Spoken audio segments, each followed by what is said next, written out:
राष्ट्रीय लोकदल के अध्यक्ष जयंत चौधरी हमारे साथ हैं, जिन्होंने कृषि कानूनों के मुद्दे पर कई बार अपने महापंचायत की किसानों के साथ रहे। अब जबकि प्रधानमंत्री ने फैसला वापस लिया, क्या वजह मानते हैं? क्या आपकी प्रतिक्रिया है? पहली वजह यह है कि जनता का जो भारी दबाव, किसानों को भारी दबाव रहा, एक व्यापक देशव्यापी आंदोलन लगातार रहा, डट के किसान वहाँ बने रहे, तो ये उनकी जीत है। और इस पूरे आंदोलन ने साबित कर दिया कि आंदोलनजीवी ही लोकतंत्र में अच्छे नागरिक होते हैं। अच्छे नागरिक की ये जिम्मेदारी नहीं होती कि सिर्फ वोट करें, 5 साल में वोट कर दिया फिर घर बैठ गए। उनकी जिम्मेदारी बनती है कि मुद्दों को लगातार वो ट्रैक करें, फॉलो करें, जीविका को आधार बनाएं, उन इश्यूज़ को महत्व दें और जब आवश्यकता पड़ती है तो विरोध भी करें। हमने देखा पिछले वर्षों में सरकार ने पूरी कोशिश की कि जो सरकार पे कोई सवाल करता था उन्हें वो देशद्रोही साबित करने में लग जाते थे। उसी तरह से आंदोलनजीवी नया शब्द खुद प्रधानमंत्री जी ने हमें दिया। लेकिन आज मैं पूछूंगा, वो लोग जो कल शाम तक कहते थे कि किसान नहीं है, ये तो आंदोलनजीवी हैं, इनका तो शौक़ है आंदोलन करना, ये तो सड़क पे बैठे हुए हैं, ये तो शराबी हैं, ये तो गुंडे हैं, आज उनकी बोली क्या होगी? आज भी प्रधानमंत्री ने अपने संबोधन में ये कहा कि कानून अच्छा है, वो ये कह रहे थे, लेकिन कुछ किसानों को हम समझाने में नाकामयाब रहे, इसलिए वापस लेना पड़ रहा। नहीं तो इसकी फेलियर मतलब कमी स्वीकार भी रहे हैं और जिम्मेदारी लेना भी नहीं चाहते। मतलब अभी भी दोष उन किसानों का है जिनको समझ में नहीं आया। किसान कोई मूर्ख नहीं है, किसान नीति जानता है, कानून को समझता है। और जो किसान सड़क पे बैठे हैं, आप उन्हें गवार मत मानिए। आज अगर सोशल मीडिया पे वो ट्विटर पे ट्रेंड चला सकते हैं तो आधुनिकता से भी वो जुड़े हुए हैं, उनकी अगली पीढ़ी समझ रही है और इसलिए शुरुआत से ही उन्होंने विरोध किया। अब आप उनकी बात भी मान रहे हो और उन्हें ये भी कह रहे हो कि तुम्हें समझ में नहीं आया, मैं तुमसे ज़्यादा जानता हूँ, तो ये उनकी समझ है। चुनावों को लेकर कहा जा रहा है कि चूँकि उत्तर प्रदेश में चुनाव है, पंजाब में चुनाव है और 2-3 राज्यों में चुनाव है, लेकिन मुख्य रूप से उत्तर प्रदेश में और पंजाब के लिए ये फैसला लिया गया। आप भी ये भी मानते हैं आपकी पॉलिटिकल फैसला ही, ये पॉलिटिकल रीजन से लिया गया? जिस तरह से हमने पंचायतें की उत्तर प्रदेश में पिछले 1 साल में, लगातार एक सामाजिक आंदोलन को राजनीतिक धार दी। कई मंचों से मैं इस बात को कहता था, इनको राजनीतिक चोट जब तक आप दोगे नहीं, ये सुधरेंगे नहीं, तो उसका प्रभाव जरूर पड़ा होगा। और उसमें कोई बुराई भी नहीं, राजनीति में ये मुद्दे आगे रहने चाहिए। और मुझे लगता है कि जनता भी इस चीज़ को देख रही है, कौन लोग खुल के लगातार किसानों का पक्ष पिछले 1 साल में ले रहे थे। लेकिन ये संभव नहीं। अब जो विश्लेषक ये कहेंगे अगर कि इससे बहुत बड़ा फ़ायदा बीजेपी को मिलने वाला है, यही पूछने जा रहा था जी।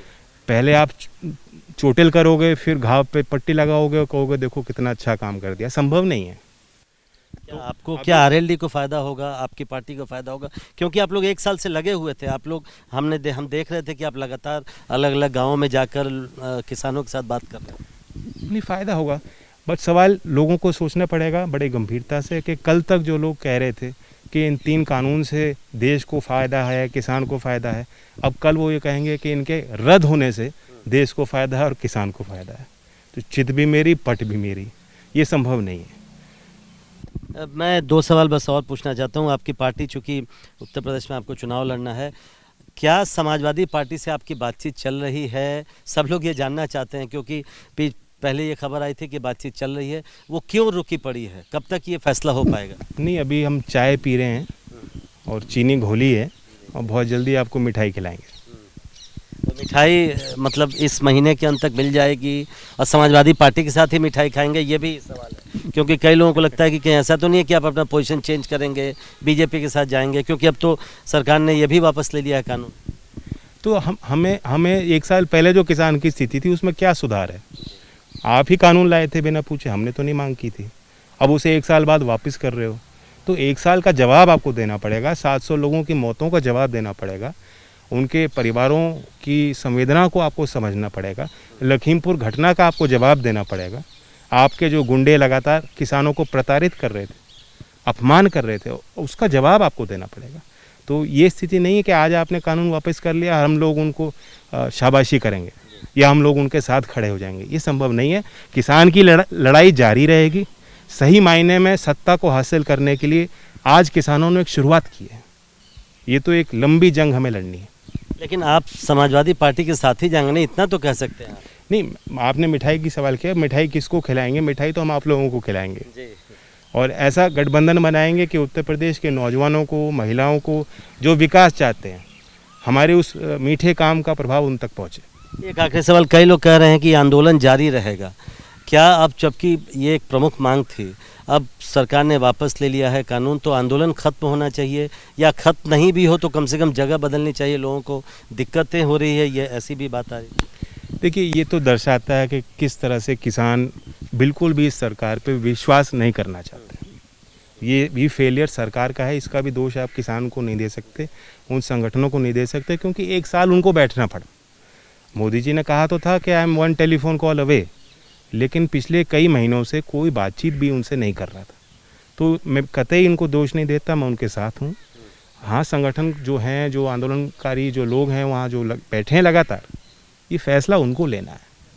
बहुत बहुत शुक्रिया। तो ये किसानों की जीत है, लेकिन राष्ट्रीय लोकदल के कार्यकर्ताओं ने भी किसानों के साथ पिछले 1 साल से लगातार जिस तरह से बात की, जिस तरह से दबाव बनाया, उसका भी असर कहीं ना कहीं आज का फैसला ज़रूर है।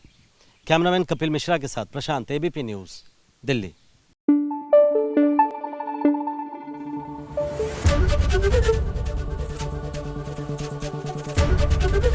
एबीपी न्यूज़ आपको रखे आगे।